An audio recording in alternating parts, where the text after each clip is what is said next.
कक्षा 10 के हमारे प्रिय विद्यार्थी, मातृभूमि खंड काव्य के लिए आप लोगों को 3 नंबर का एक प्रश्न तैयार करना है। तो सबसे पहले आप लोग प्रश्न देखेंगे कि 2 प्रश्न पूछे जाते हैं अधिक बार। आपको केवल पढ़ना है कि मातृभूमि के लिए खंड काव्य के प्रथम सर्ग, संकल्प सर्ग या सारांश, इसमें प्रथम सर्ग, द्वितीय सर्ग और तृतीय सर्ग करके पूछा जाता है। तो प्रथम सर्ग आपका संकल्प सर्ग है, जिसमें संकल्प लेते हैं, प्रतिज्ञा करते हैं चंद्रशेखर आजाद। द्वितीय सर्ग में आप लोगों का संघर्ष सर्ग है और तृतीय सर्ग आपका बलिदान सर्ग है। तो तीनों सर्गों के अपने अलग अलग नाम हैं। आप इसमें सर्ग लिखने के लिए जब आएगा तो थोड़ा भी घबराइएगा मत, क्योंकि आप लोग एक मातृभूमि खंड काव्य के आधार पर एक सारांश तैयार कर लीजिए। टोटल पूरी सारांश आप लोग पढ़ लेंगे और एक चरित्र चित्रण। तो दोनों में से आप लोगों को एक लिखने के लिए आता है। 3 नंबर का प्रश्न होता है, तो आप दोनों में से एक जरूर लिख लेंगे और दोनों जरूर ही पूछा जाता है। या तो आपको प्रश्न पूछा जाएगा कि मातृभूमि खंड काव्य के आधार पर सारांश लिखिए, अथवा प्रथम सर्ग संकल्प सर्ग लिखिए, अथवा द्वितीय सर्ग संघर्ष सर्ग लिखिए, अथवा तृतीय सर्ग बलिदान सर्ग। यानी तीनों सर्ग में से कोई एक सर्ग पूछा जाएगा और अथवा प्रश्न करके आपको होगा चंद्रशेखर आजाद का जीवन परिचय, यानी चरित्र से संबंधित चारित्रिक विशेषताएं या चरित्र चित्रण लिखना है। तो ये दोनों में से किसी भी, जब आप टोटल सारांश पढ़े होंगे, प्रथम मातृभूमि खंड काव्य के आधार पर सारांश लिखिए, तो भी आपका प्रश्न बन गया। प्रथम, द्वितीय और तृतीय तीनों में से कोई यदि अगर एक सर्ग पूछा लिखने के लिए, तो आप सारांश में से उसको छोटा करके लिख लेंगे। और चरित्र चित्रण अगर पूछता है, नायक का चारित्रिक विशेषताएं पूछता है, तो 2 प्रश्न आप तैयार रखिए। दोनों प्रश्न में से एक प्रश्न आपको अवश्य मिलेगा बोर्ड पेपर में, आपको कोई भी समस्या नहीं होगी। तो हमने पिछली वीडियो में यह बता दिया है कि चंद्रशेखर आजाद और अपने मातृभूमि के लिए नायक कौन है, चंद्रशेखर आजाद के चरित्र चित्रण पर प्रकाश डालिए या उनकी चरित्र विशेषताएं बताइए। ये सारे प्रश्न एक ही हैं, आप उसको देख सकते हैं और बहुत आसान है, आप लोगों को समस्या नहीं होगी। तो आइए चलिए देखते हैं कि मातृभूमि के लिए खंड काव्य के प्रथम सर्ग, प्रथम है और सर्ग यानी इस प्रथम सर्ग का नाम संकल्प सर्ग है, का सारांश लिखिए। मातृभूमि के लिए डॉक्टर जयशंकर त्रिपाठी का देशभक्त से प्रेम खंड काव्य है, देशभक्त से पूर्ण खंड काव्य है। यानी देशभक्ति का ही वह पूरा काव्य खंड काव्य है। इस काव्य के कथानक को 3 सर्गों में बांटा गया है। कथा संक्षेप में इस प्रकार है। देखिए, अंग्रेजों की दमन नीति तथा असहयोग आंदोलन। जिस समय अंग्रेज भारत में अपना पूरा दमन चक्र चल रहा था, जिस समय अंग्रेज भारत में अपना पूरा दमन चक्र चल रहे थे, उद्योग धंधे छीन लिए गए, किसानों को साधनहीन कर दिया गया था, जनता भूखों मरने लगी, कितने को भूख की आग में झुलस कर मर गए। कितने ऐसे मनुष्य हुए जब सबसे अधिक अंग्रेजों का अत्याचार बढ़ गया था, तो ऐसे कितने किसान थे कि जो भूखों मर गए। उस विकट परिस्थिति में यदि किसी ने अंग्रेजों के विरुद्ध आवाज उठाई तो उसे जेल में बंद कर दिया गया। इस दुखमय स्थिति से छुटकारा पाने के लिए गांधी जी असहयोग आंदोलन शुरू किया और जनता को सहयोग के लिए प्रेरित किया। Rowlatt act. अंग्रेजों के अत्याचार चरम सीमा पर पहुंच गए थे। यदि कोई व्यक्ति मुख से वंदे मातरम कहता तो उस पर कोड़े बरसाए जाते थे। न कोई मातृभूमि की सेवा कर सकता था न सेवा भावों को मन में स्थान दे सकता था।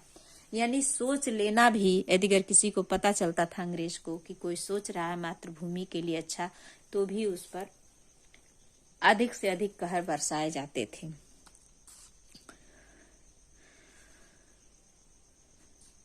न कोई मातृभूमि की सेवा कर सकता, न सेवा भाव को मन में ही स्थान दे सकता। सन 1918 ईस्वी में बना रॉलेट एक्ट सन 1999 में लागू हुआ। बना 1918 में हुआ, लेकिन लागू कब हुआ? 1999 में लागू हुआ।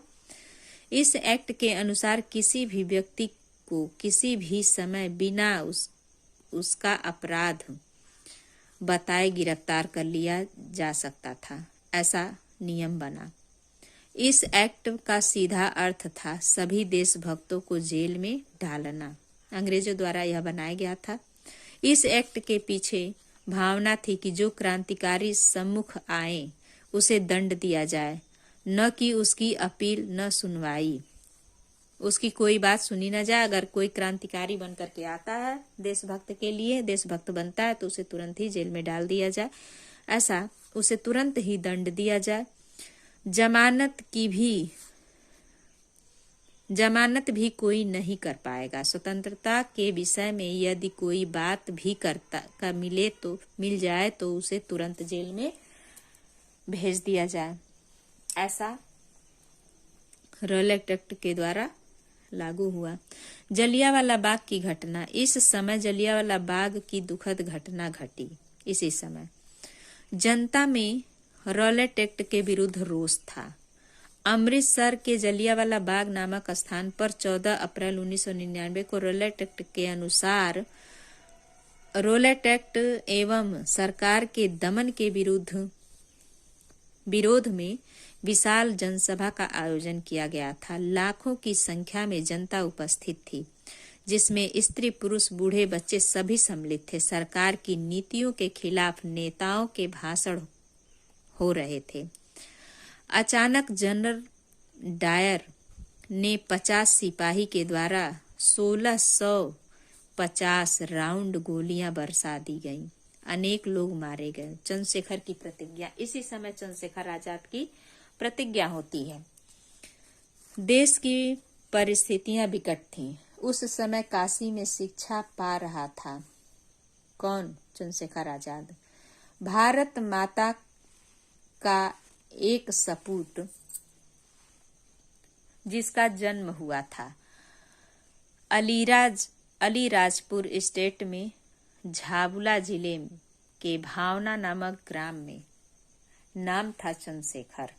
चंद्रशेखर ने जलियांवाला बाग का नृशंस घटना को अखबारों में पढ़ा। उसका हृदय चीख उठा, द्रवित हो गया, दुखी हो गया। उसका हृदय दुख से भर आया। हृदय में मातृभूमि का प्रेम प्रवाहित हो चला। उसने देश को स्वतंत्र कराने की प्रतिज्ञा ली।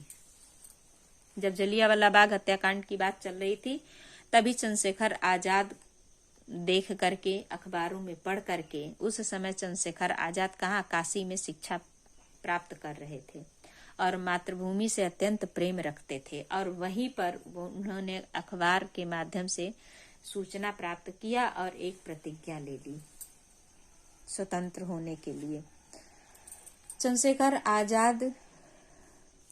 चंद्रशेखर की वीरता। जलियांवाला बाग की घटना का समाचार देश भर में फैल गया। जनता में अंग्रेजों के खिलाफ रोष उमड़ पड़ा। रोष का अर्थ होता है गुस्सा, यानी जनता में गुस्सा भर गया जलियांवाला घटना को समाचार पत्रों में पढ़ करके। छात्रों ने विद्यालयों पर, कर्मचारियों ने कार्यालयों पर धरना दिया। छात्र थे वो विद्यालयों पर धरना देने लगे और जो कर्मचारी थे वो कार्यालय पर धरना देने लगे। पुलिस ने अश्रु गैस छोड़े, लाठियां बरसाई।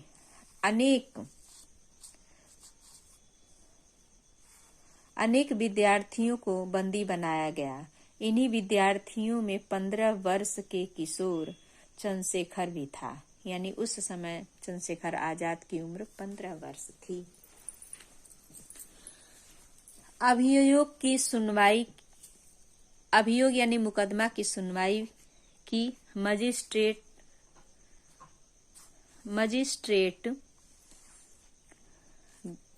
ने पूछा कि घर कहाँ है। नहीं, मजिस्ट्रेट खरे ने, मजिस्ट्रेट उस समय खरे नाम के थे। चंद्रशेखर से पूछा तुम्हारा नाम क्या है। चंद्रशेखर ने उत्तर दिया आजाद। पिता का नाम, उत्तर मिला स्वतंत्र। तुम्हारा घर कहाँ है। चंद्रशेखर आजाद ने कहा बलिदानी वीरों का घर जेलखाना होता है। चंद्रशेखर आजाद के इस साहस को देखकर मजिस्ट्रेट भौचक्का रह गया।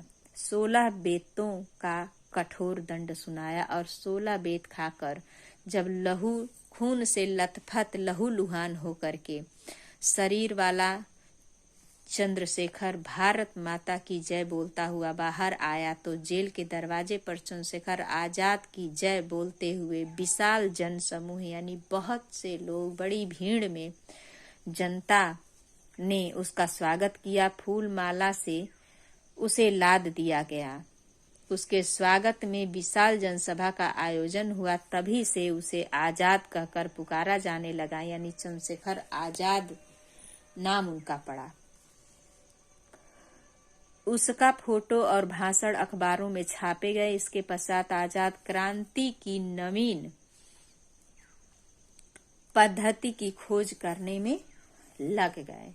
तो ये रहा आपका सारांश।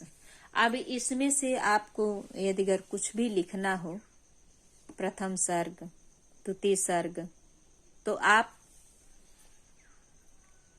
लिखने में आपको कोई भी कठिनाई नहीं होगी। आपको हम प्रथम सर्ग और द्वितीय सर्ग जो अत्यंत संक्षेप में छोटे छोटे में है, मैं आपको बता दूंगी।